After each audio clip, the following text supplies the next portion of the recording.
Hello, hello, hello. Assalamu alaikum. Ji ayanu. Pakhair ragale. Ni hao. Chuna shumme. Washmale. Ohio Gonzaimus. Guten Morgen.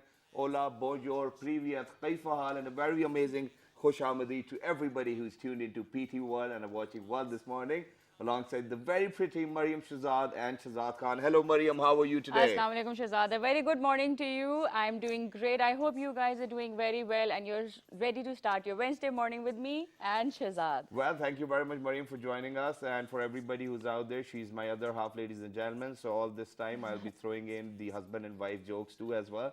But it's perfectly all right. But other than that, let's get started with the show, ladies and gentlemen. I think top stories coming up. Let's see, what do we have, what's happening all around the globe. Good morning.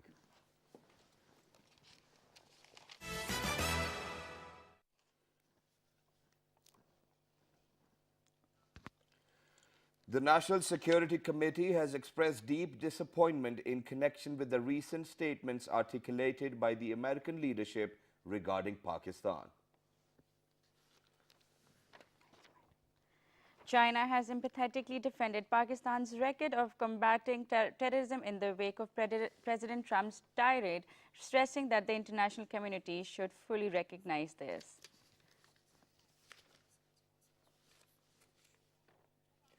More than 29,000 people were waiting outside Japan's imperial palace to hear the first of 5 New Year's messages delivered by Emperor Akihito. Tens of thousands of people gathered at the Champs-Élysées in Paris to welcome the New Year's amid tight security. Last but not the least, one-day cricket practice match between Pakistan and New Zealand 11 is underway at Saxton Oval in Nelson.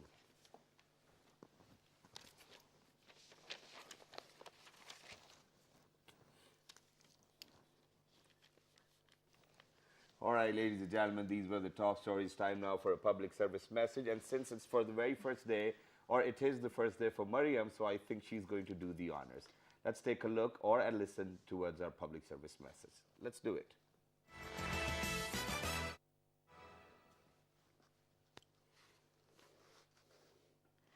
For today, I have picked up a topic and it's very close to my heart. We'll be talking about empathy. Empathy is very similar to sympathy, but not a lot of people can show empathy. Empathy is basically to experience someone's joy, Yeah. someone's happiness, and sympathy is to feel, and it is a feeling like compassion and Yeah, I pain. mean, I think when we talk about empathy, quite a lot of times what we forget is with their very basic rules for empathy. For example, sharing is caring. I think feeling for others.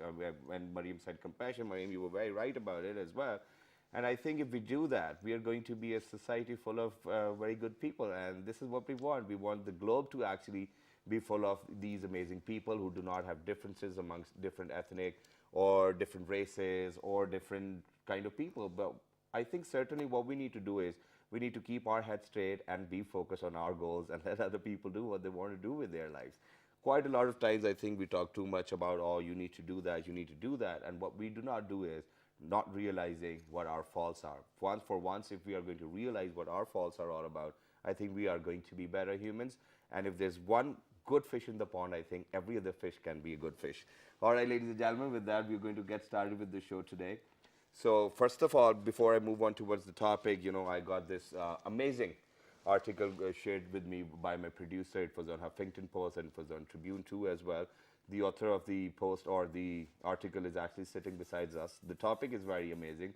Would you want to share the topic as well? Yes, the topic today, what we're going to discuss is about fostering peace and inclusive society. So we're going to discuss what is inclusive society and how do we fit in all of this. Exactly. I think what's the role of Pakistan, for example, when we talk about the entire globe, we all know that, it's an era of globalization. And then we just get worried about quite a lot of people tweeting too as well. I don't think that we certainly need to do that because we are strategically located or our geographical location actually enables us to do quite a lot more than what they are doing. And why do we even bother about anybody's tweet? I mean, nobody does. I think this is something which we need to keep in our heads. And talking about inclusive society, ladies and gentlemen, do you want to share what an inclusive society is? Or Inclusive society is actually the overdrive of difference between race, class, gender, generation. Yeah. And it actually ensures the inclusion and equality of opportunity. Exactly. So, creating equal opportunities for people from any sect, religion, race, whatnot, or even age. Let's not talk about that. Let's be inclusive. So, for that, ladies and gentlemen, to discuss, obviously on my right hand side, I've got the author of the article, who's none other than the Director Center for Dialogue and Action, Dr. Amine Hoti. Hello, assalamu alaikum. How are you? Assalamu alaikum and a very good morning. Assalamu alaikum, and it's wonderful to be back on your show. Wa alaikum assalam. Thank you very much for joining us. And alongside Dr. Amine Hoti, we have been joined by somebody who's a senior program manager for the Center of Peace and Development Initiatives, Raja Shoaib Akbar. Hello, assalamu alaikum. How are you today? Walaikum assalam. Thank you very much. Thank I'm you fine. very much for joining us. It is a pleasure to have you guys over here. So let's get started with the article first of all. Now, before moving on to where I want you to explain our viewers, what do you mean by fostering peaceful and inclusive societies? Why did you write this article? Well, you know, Shahzad and Mariam, it's a very difficult time. Yeah. It's not just difficult for Pakistan, it's a very difficult time for the globe. And we all must remember that with all the pressure Pakistanis are facing, and very bravely and courageously. We must remember that wherever you are in the world, whether you're in America or in Europe or in Australia, there's a lot of pressure globally. Yeah. So it is a difficult time, number one. And number two, I was invited to a UN conference in Bangkok. And the UN in New York chose this topic, fostering peaceful and inclusive societies in South Asia. So in this conference, there were people from Pakistan, there were people from India, from Nepal, from Bangladesh. And so it was fantastic because there were a lot of religious leaders. Yeah. And it was a moment where we could share our challenges, but also the positive ways forward. And it was also based on the Marrakesh Declaration, which is a very important document. We'll definitely come back to that. Yeah. We cannot jump onto that right Okay. now. But the only reason why I asked you Yes. about this was that initially they thought that this conference actually going to take place in India. And then it certainly later they decided that it's going to take place in Bangkok. And what was the reply Indians gave, and then how do you think that it's going to work? Well, it was very interesting because the people who organized the conference Yeah. told us that it wasn't easy. Peace has never been easy. Yeah. You know, so many people have died because they've stood up for peace. It's very easy to stand up for one party, the extreme right or extreme left. Yeah. But to stand in the center is the most trickiest because you're sort of targeted from both sides. Yeah. And so peace is always a very difficult and challenging issue. And so to organize a conference on peace in anywhere in the world was going to be difficult. Yeah. But Thailand luckily chose it because it's a sort of neutral area. Yeah. And India, with its own problems and its own government, its right-wing government, has not been very positive towards its minorities, particularly Muslims, unfortunately. But of course, India does have a history of rich diversity, as does Pakistan. Yeah. And we need to bring that out or celebrate that and encourage that aspect. And to write the article was a little initiative towards that, so that we'd raise awareness both in Pakistan and globally about the need for bridge building and for diversity. And it is indeed creating waves as well, but I'll move on to Raj Saab over here. So Raj Saab, since you're a peace worker yourself, but Ms. Amine Hoti over here says that it is very crucial to maintain peace in any part of the world. How do you think it works? Well, maintaining peace is a difficult thing, And coming from a peace worker's mouth, I think yeah, it is is certainly difficult. It is difficult because it has many dimensions. I mean, a lot of stakes are involved. Yeah. If you talk about international politics or even national politics, and unfortunately, political will that is needed to foster peace is also missing in many places. Talking about Pakistan, peace building, I think Pakistan is a very diverse society. We have people from different religions, we have different ethnicities. We need to work with all of them. I mean, sometimes we face problems working with some segments of society And For example, which segments? I mean, we obviously are here to talk about peace and inclusive society, but let's just point out well, the hard areas. I'm sitting on PTV, you know. Yeah, it's perfectly all right. You can say that we've got Okay. a verbal disclaimer going on. Okay. I mean, for example, if I'm willing to work in Balochistan and I want to work for peace, I have different people to deal with. I mean, the political leaders, the tribal elders, those who are not talking with the government, Yeah. and those who want to talk with the government, but the government is not talking to them. I mean, there are many of them.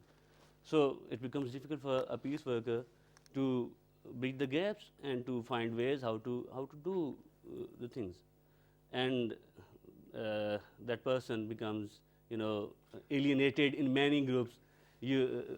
One group thinks that well, they are talking to the others, and it becomes difficult. All right.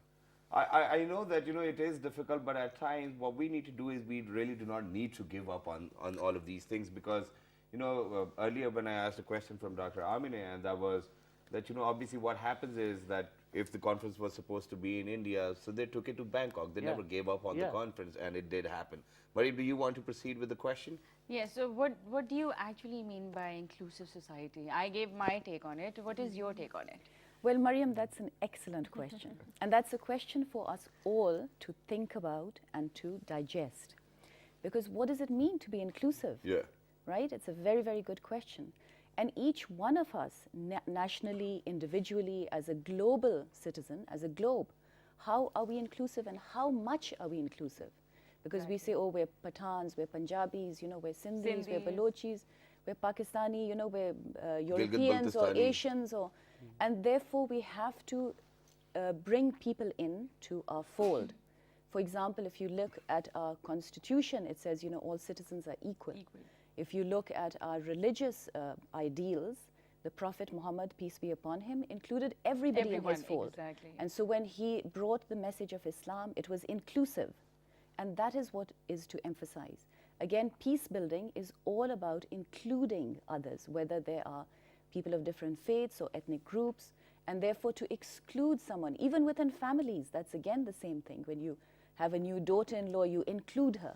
And I know in Pakistan there is a bit of an issue with, you know, the daughter-in-law idea or dimension. But again, inclusiveness is the key. So to bring in someone at your table, at your dining table, bring them in. Maybe a poor person, don't say, you know, again, it's about class, it's about ethnicity, it's about It's about religion. generation. It's about generation, about everybody. You see the other person as a full human being, Yeah. not as the other. And when you begin to do that, of course, it's an ideal. And it's something we all will strive towards and we keep striving towards. None of us will achieve that perfection. But Exactly. it's good to bring these Yeah, ideas and discussions in. I think this is a very good example over here as well, and I can think of another idea, and that is that, for example, you came up with the idea of a daughter-in-law.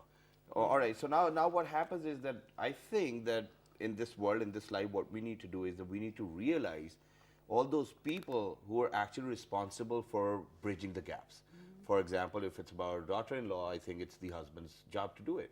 For example, if the governments, it's their spokesperson who actually needs to come up or probably sit down, or the political party's leaders or the political party workers. So on every facet, we have got people to bridge these gaps.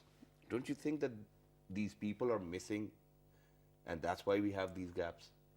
Well, that was the point of this conference. For example, if you go back to the conference, the UN strategically organized a conference on fostering peaceful and inclusive societies.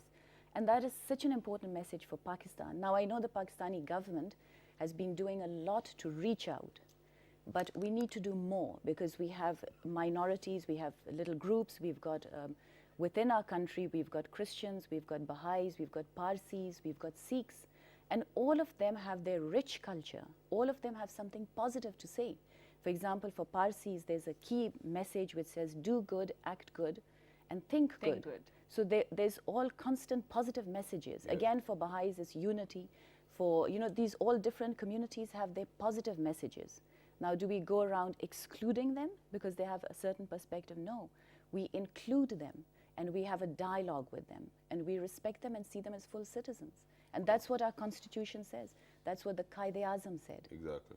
And with that, I'll move on to Raj Sahab over. Now, Raj Sahab, in the past year, in the previous year, 2017, we have seen that quite a lot of, other ethnic groups were actually being targeted. Do you think, since you're a peace worker once again yourself, do you think that this violence is actually indicted by people from within the country?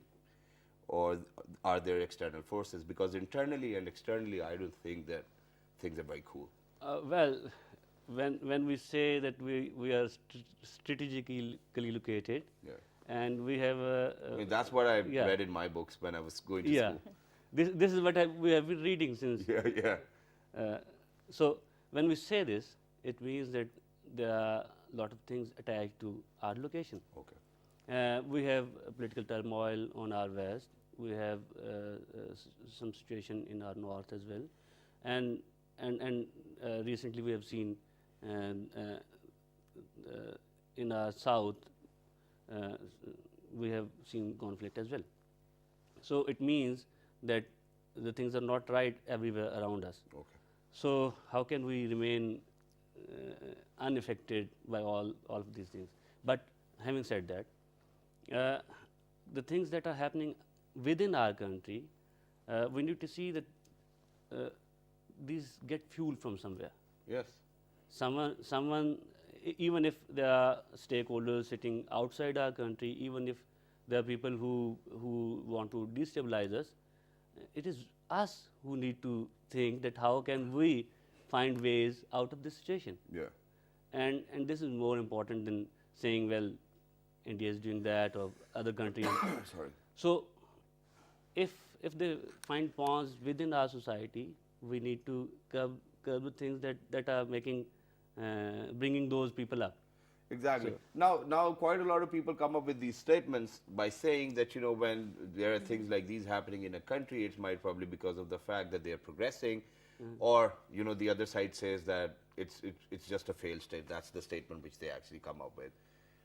Which way do we go? Do we go the left wing or the right wing? Well, it's very unfortunate, Yeah. Shahzad and Mariam, that our country has been labeled again and again. This is really unfair. Yeah. And in fact, I recently wrote an article, which hasn't been published yet, which says that it highlights a book written by an Englishman who's a Christian, Yeah. and who chose, he's also Oxford University, he chose to live in Pakistan with his 4 children. Oh, yeah, he And was his on my show too. Yes. He's a teacher in a convent, Yes, right? his name is Matthew. Yes. Now, Matthew chose to live in Pakistan despite being from the UK. Yeah. Everybody wants to go out, but he's coming into Pakistan and he loves Pakistan. He sees it as his home. Exactly. My point is you highlight the positives. Pakistan has so many positives, as do every individual, as does a nation. So to bash a country constantly is very unfair, it's unjust, and it is wrong because Pakistan has diversity. It's got beauty and the people are very hospitable, they're good people. But of course, every country has its challenges, and so does Pakistan.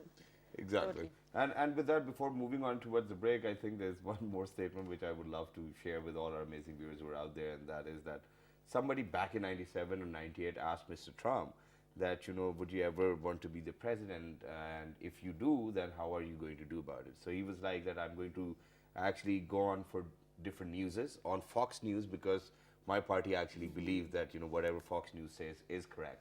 So I think it's a point to ponder for all of you, ladies and gentlemen. We're going for a short break. Don't go anywhere. Good morning.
All right, ladies and gentlemen, welcome back. For everybody who just got tuned into PTV World, you watching World this morning alongside Mariam Shahzad and Shahzad Khan, ladies and gentlemen. And today on the hot seat, we've got Dr. Amina Hoti and Raja Shoaib Akbar. Today we're talking about fostering peaceful and inclusive societies. This conference, which actually took place in Bangkok, and it was actually held by UN too as well, to how to basically go about things so that we can create peace within this world. But now Mariam wants to take the lead. Let's see what she has got in the box. So we're going to discuss about Marrakesh Declaration, which was actually, which is a statement signed on in January 2016 by 250 Muslim leaders, head of states and scholars, which champions the religious, defending the rights of religious minorities in different Muslim countries.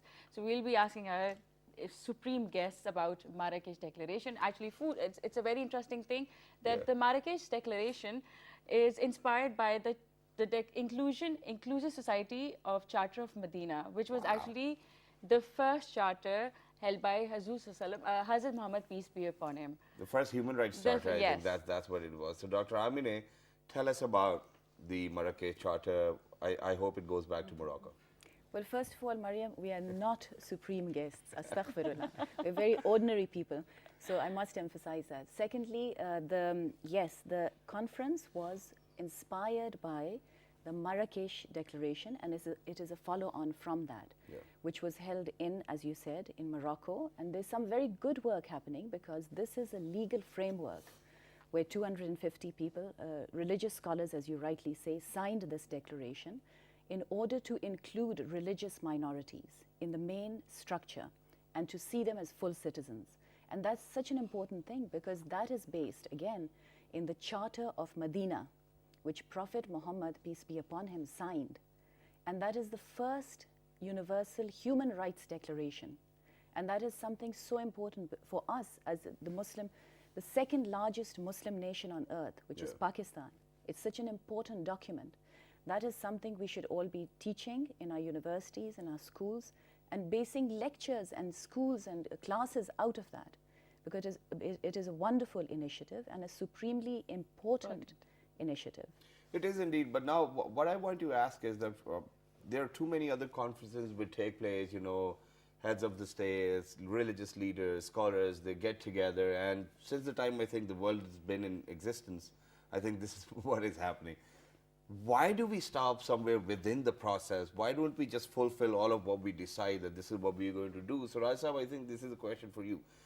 Every time, you know, there are 200, 300 people who sit together in one country, you know, their governments are actually paying for their traveling and lodging, and those lavish people, you know, going, for example, I don't want to say it once again, people actually take like 200, 300 family members alongside them too as well, and talk about all of these things. Okay, this is what we're going to do, bring them onto the table. These are the statements which we have been hearing since the time I was born. I haven't seen anything happening. Well, I have been hearing the same. but there is another way of looking at the things. Sure, go ahead. I mean, when people get together, they discuss something, they come upon some decisions, and then they declare that this is how we are going to go about the things. It gives us a way forward. I mean, if this declaration was announced in 2016, now at the start of 2018 we are talking about it. Yeah. There has been a conference in Bangkok. I mean, there's a process that is going on, and it has initiated some debate, some discussion, and today we are discussing it. Yeah, that's what I'm saying, that we're still discussing it. No, this is not about only discussing. Yeah. I mean, we are talking about it. There are hundreds of thousands of listeners, viewers who are also enlightened about this initiative. So the word of mouth is going to go around now. This is how the things move on. Yeah. I mean, this is not 1 + 1 and it equals to 2. We are talking about societies. Societies don't change so early. Yeah. You need to work hard. You need to work with the communities. You need to work with the people who have their stakes attached to something else, and you need to push them. You need to move them to the other place and tell them that, well, those stakes are important for you, but this is important for the society. Let's Exactly. work together. And I mean, this is how the things move. And the society is definitely full of hope then too as Yes, well. yes. So Mariam, you want to proceed with? Yes, in this atmosphere of tension and the confused atmosphere, what are we teaching our innocent children? Do you have a take on that? Well, I'd just like to step back Sure. for a second and answer your question, Shahzad, that you're absolutely right. These conferences happen, and sometimes, you wonder what's the outcome. Exactly. And it's a very good question. It's a genuine question. Now, the thing is, there is a distance between the constitution and practice in Pakistan. There's a distance between those ideals of the Charter of Medina and the practice of Muslim societies. There's a distance between the Quran and the practice. There's a distance between, these ideals that we want to strive towards. But as Raja Saab rightly said, the first process is the discussion. Yeah. And so that we're aware, we're talking about these in our society. That's the first step, so we can take it forward. What's the second step? Second step is Mariam's question. How do we implement it? How do we put it into society? You can do it through policy making. Policy must have this topic, fostering peaceful and inclusive societies. How do we even respond to threatening tweets or threatening messages or people saying, we want war with Pakistan or things like this? So how do we respond? Yeah. You respond strategically, calmly, and with a mind, with thought. You don't respond with a might, Yeah. because sometimes that can backfire. Because we're a big country, yes, but we also need to protect our interests. We need to protect our people. Exactly. And so in order to do that, a very small step, which I'd like to share with you, is a book that I'm doing on the religions of Pakistan. Wow. And perhaps we can talk about that. How many whenever- religions do we have over here in Pakistan? Oh, we have many religions. But How at the many? moment, I'm working on 12. Wow. And I'm, sort of discovering how many we have, because it's a journey. I myself am on this process of finding out So more we'll about definitely Pakistan. have you on the show once the book is out. Inshallah. And because, talking about that, ladies and gentlemen, when I was doing this travelogue within Pakistan, I got to know that there are more than 70 languages over here in Pakistan too as well. So I think that's an interesting topic. But other than that, now, since we talk about inclusive society, you've given your take, Rasab has given his take as well. What I have witnessed so far, or what the sentiment is within our societies or within the minorities is, for example, they say that, they've got reserved seats, they've got every kind of representation in the upper house and the lower house and whatnot. But if we want it to be inclusive, that means equal opportunity. Don't you think that it should actually be reserved seats? It should actually be an open contest. That, okay, let's see who takes the seat or who doesn't. Do you think that this is moving towards inclusive society, or increasing the minorities quota as well, or, doing things like these will work? Well, I think Raja Saab would be the Yeah. best to answer that. But if I can just say, if you don't mind, Sure. is that, you need the so-called minorities, and they don't like to be called minorities. You need them to be present at the table. They've got to speak for themselves. Exactly. And we have to respect their voice. On this conference, for example, in Bangkok, which we had this wonderful title, Fostering Peaceful and Inclusive Societies, we had Dr. Shunila Ruth, who's a Christian, very vocal. Yeah. She's an MNA from Lahore, Yeah. but she kept standing up about Pakistan. And then we had Jay Prakash, who's a Hindu from Sindh, and he's a journalist. And then we had Dr. Sabir, who's a blind professor and a Christian from Karachi University. And then, of course, we had from Islamic University, and then we had another imam, who's also a Sira expert. How was the guy who actually came from India? Oh, sorry? The guy who actually came from India all the way Oh, from yes, India? yes. It wasn't one guy. Yeah. It was a whole table of people. All right. So each table had its own. But what I was saying is Pakistan had such a diversity.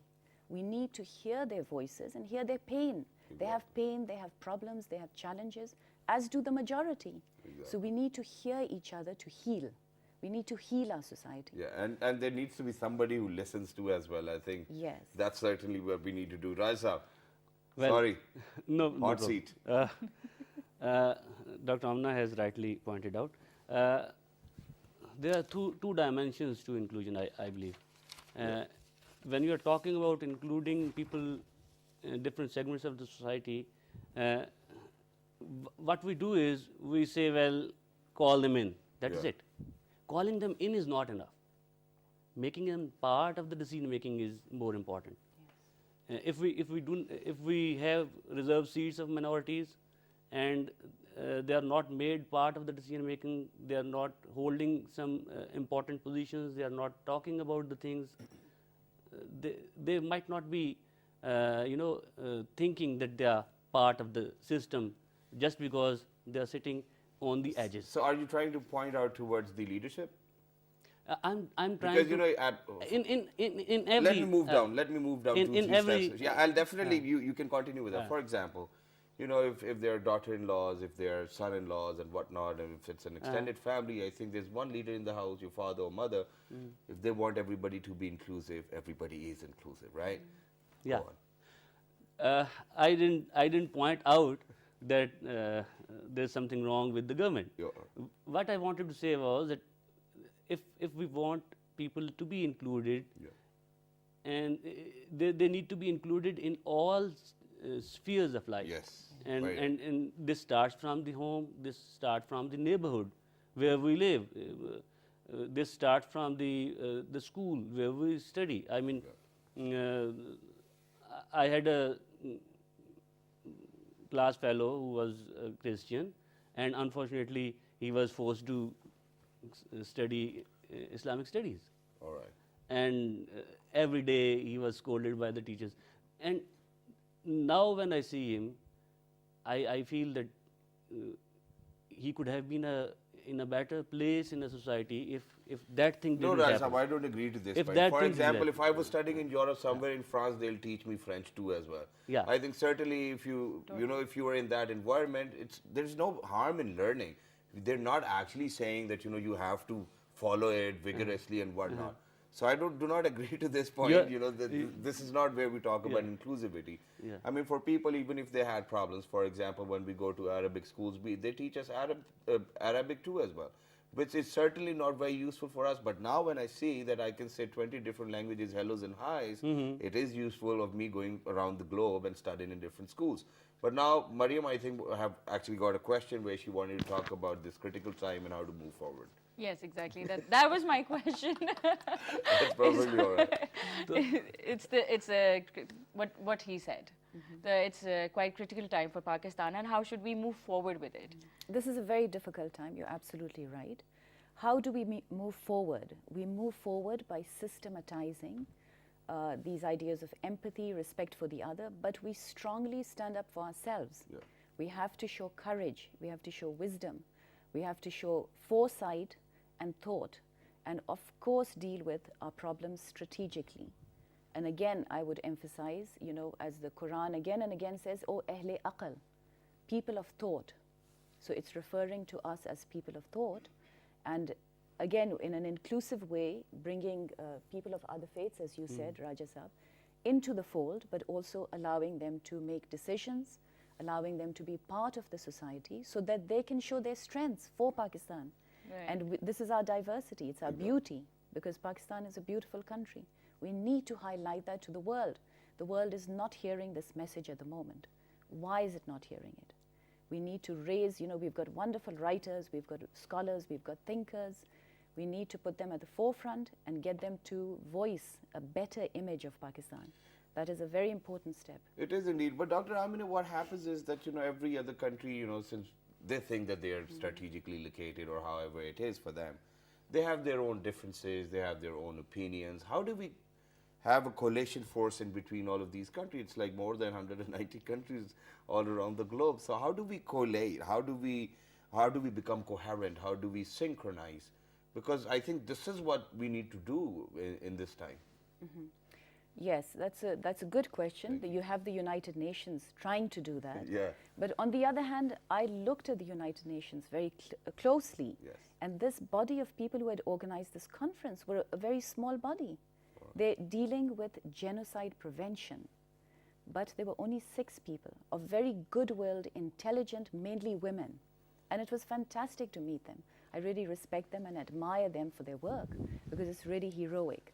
But as far as Pakistan is concerned, again, we have to protect ourselves, protect our interest. It's good to be good, but it's also good to stand up for ourselves. Okay, so now moving forward, there's one statement which I heard one of a very amazing political analyst, don't really remember the name, it was on BBC 2 as well. He made this statement by saying, Muslims are the new black. How do we cater to this now? Well, that's a really good question, and Rajesh, I will also contribute to that. But it's a very long topic, It again, is indeed. Shahzad, and it's another discussion because is. I've been on another project called Journey into Europe Yeah. with Professor Akbar Ahmed, my father. And on that project, we did see rising Islamophobia. Exactly. And yes, Muslims are being treated in a very, they're a minority again in European countries in America. And so that is another issue which needs to be overcome. And one of the conferences I recently attended was organized in Abu Dhabi. Promoting peace called in Muslim Promoting world? Peace in the Muslim World. Yeah. And that was organized by the Sheikh and Sheikh bin Baya, who's a great scholar on Islam, and he's mastered all the 4 schools of thought. All right. And he's very well respected. And he had organized this conference and included everybody from America to Europe to Australia to South Asia, etc., and the Middle East. And again, that was an important discussion. So, but where do we lead forward? Because Exactly. it's good to have discussions, but we need concrete steps forward. And I think everybody out there actually needs to work on that too as well, because this is a place for you to live and for everybody, all of us to live in as well. And people who actually promote the idea of inclusivity, I think they need to probably raise their voices quite a lot more, because half of the time what happens is that there are people who can actually subject your thoughts to something else, which we call inception as well. They keep on putting in ideas. This is what the television does. So let's talk about the role of media too. Right, Sahab, I think this is going to be an easy one, because I think now the media actually needs to promote the facts. This is what I wanted to say. Shahzad, people know you. Most of the people know you Thank you very because they see you on this camera, Exactly. on the screen, and they you might be a different person in your personal life, but those who see you on the TV, they know that there is cheery person, there is the person with his smile, Yeah. and he speaks with energy. This is the image that they have. So media builds the image. And referring to the other question, Islamophobia, I'll want to connect with that as well. If we create our image, the way I referred to your example, there's nothing way that to we go can, about it. yeah, there's nothing that we cannot change. Exactly. We need to create our positive image, and the media can play that role. Amazing. In Pakistan, we have, I think, a lot of news channels, private channels, lot of newspapers, FM radios. There are a lot of things. Social media is very vibrant now, and the thing that I seldom see is saying, "Well, we can do it." Yeah. What we see the most is, what is this? What we have been doing? This is wrong. I mean, yes, we know this is wrong, but can't we say, well, what should be done? We Think can good, see we good, can hear we can good. do this and that. Yeah, exactly. What we have been doing, and how can we move forward? So media can play that role, and media needs to play that role, and I think PTV is And we trying will to do definitely, that. and I think, Yeah. thank you very much, Rasa, for saying that we are playing that role as well. Yeah. Dr. Amina, anything you want to wrap up the show with? Just please talk to all of those people who are out there. Well, I want to say Pakistan is a wonderful country. I want to say it's going through a difficult period, but do not lose hope. Be positive, be strong, be good to your neighbors, be good to your people, be good to yourself. As Raja Saab rightly said, be positive. Because if you feel you can do it, you will make this nation a good nation and successful, not just within South Asia, but globally. And inshallah, it is my hope and prayer to Rabbi that he will help us and succeed. in Amazing. this Thank world you and very in much for hereafter. being with us. It was lovely to have you guys. Mariam, do you want to say something? Thank you so very much for joining us today, and I hope you guys loved the show. And I hope we're going to be here. Me and Shahzad are going to be here tomorrow. Inshallah, we'll definitely be here, and we'll definitely come up with another topic. But people, if there's any information which you require, please write to us on our Facebook fan page, which is with the name of, World This Morning. on Twitter, World This Morning without a G. on Daily Motion and YouTube. World This Morning. And the fabulous repeat is going to be at 11 p.m. Till the next time, look after yourselves. 1, 2, 3. Good morning.